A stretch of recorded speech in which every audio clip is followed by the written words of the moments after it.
Bien, y a propósito de los cambios que hizo el Papa Francisco desde el Vaticano que conocíamos ayer y que tiene que ver con los nuevos obispos en Osorno, en Chillán, vamos a hablar a esta hora con Julio Pozo, vocero de las Voces Católicas, que está aquí con nosotros. ¿Cómo estás, Julio? Hola, Frecia. ¿Qué tal, Eduardo? Hola, encantado. ¿cómo estás? Encantado. Oye, noticia sin duda en Chillán como en Osorno. En Osorno, de hecho, es portada con una entrevista.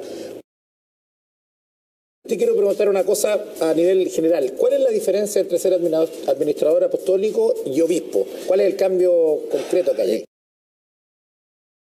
El administrador apostólico reporta directamente a Roma y de alguna forma la diócesis está intervenida.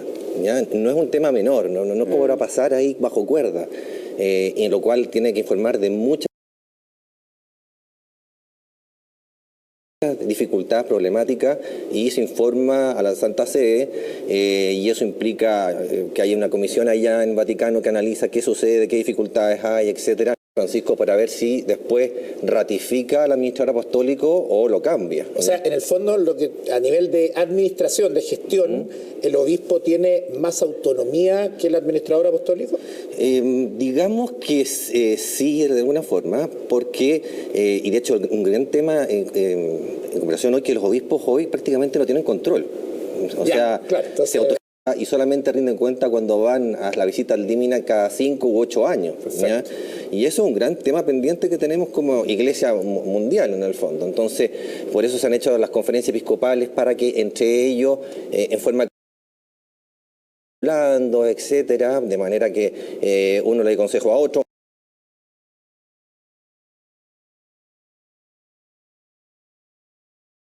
Aunque ninguno puede meterse en el territorio de otro, ¿ya? Esto es, cada uno le reporta al Papa directamente, pero es un poco la naturaleza que quieren en las conferencias episcopales, ¿ya? Que se trabaje de forma armónica y hermanada. Y eso es complicado en el episcopado chileno hoy, porque claro, tenemos obispo, pero prácticamente no tenemos episcopado. Exacto. Ahora, respecto a los cambios que se han hecho en la iglesia en el último tiempo, cuando se manda un mensaje desde el Vaticano, que hay algunos nombres que llaman la atención. Osorno es un lugar tremendamente sensible para ver qué autoridad eclesiástica representa la Iglesia Católica. Sin duda, porque el legado de Juan Barros, por todo el significado que él tuvo, como tenía toda una connotación. Entonces, y digámoslo, fue la visita del Papa Francisco a Chile que también se tomó la agenda prácticamente. Entonces, el hecho que ahora obispo, creo que es un buen signo, aunque igual han habido cierta diferencia de los grupos laicos de Osorno, pero por ejemplo, principalmente porque ellos querían participar en el proceso de la toma de decisiones de mandar la terna a Roma. ¿Saldría de protocolo? ¿Sería a propósito de crear una nueva iglesia? ¿Eso cómo se toma al interior? ¿Podría ser que esos cambios se produjeran a futuro?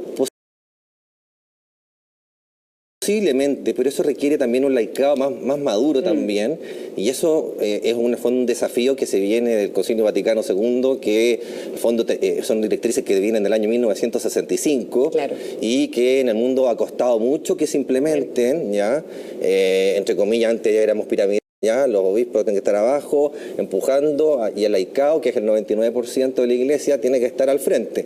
Eso ha costado mucho porque la mentalidad clericalista, de alguna forma, se ha impregnado por siglos, por lo menos 5 siglos en la iglesia mundial, y Chile no es la excepción. Bueno, sin duda que algo que hay que ver cómo va a ser recibido, tú lo mencionabas, es cómo la comunidad de Osorno toma esta noticia. Hoy es portada en los Austral de Osorno, hay una entrevista completa a Jorge Concha y dice simplemente la frase más destacada: mi labor es la comunión, la unidad y la misión de la iglesia en general. Dentro de otras cosas, pero eso es como de lo más destacado. Es que sin duda, porque el clero quedó súper dividido en su minuto. Quedó una minoría con Juan Barros y otra minoría que estaba ahí tratando de colaborar. Los diáconos estaban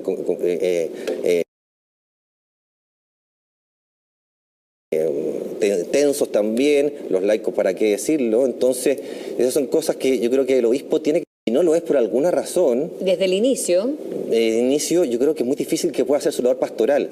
Y cuando pasan esos cuestionamientos, yo creo que es importante que los obispos se pongan la mano al corazón y si no lo estoy diciendo, debo dar un paso al costado o hacer otra labor. Y yo creo que un signo de humildad y renuncia bastante difícil que les cuesta a muchos. Julio, hay un año que es clave, este 2020 por lo menos por lo que se viene en la conferencia episcopal en noviembre próximo y porque ya los cambios se han hecho de manera gradual, pero van en el camino indicado. Yo creo que sí, van a venir los cambios, yo creo que van a venir más confirmaciones de administradores apostólicos que van a ser confirmados como obispos titulares de sus respectivas diócesis.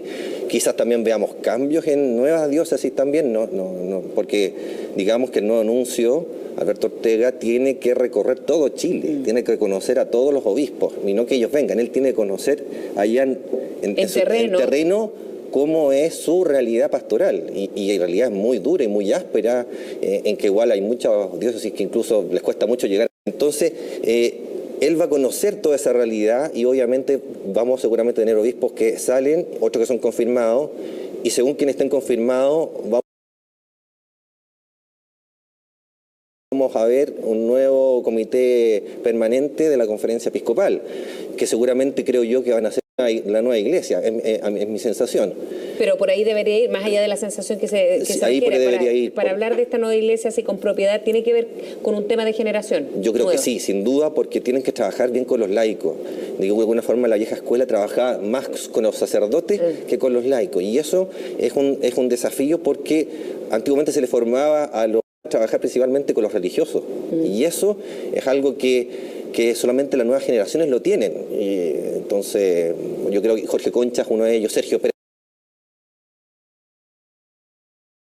de Arce, para qué decirlo, tiene mucha experiencia trabajando en el laicado cuando él era provincial de los. Yo creo que en ese sentido son buenas noticias que el Papa nombre obispos, entre comillas, jóvenes, sub-65, pero también con un recorrido muy distinto de los abusos. Entonces, son sensibles al tema, ¿no? Justamente en esa línea, Sergio Pérez habla hoy también en la el daño que como iglesia hemos causado, esa es como su gran primera declaración, esto en el contexto que ayer se conoció de un nuevo caso en Linares, cerca de Chillán, donde la iglesia ha dicho es culpable el sacerdote y ahora va a pasar a la justicia ordinaria.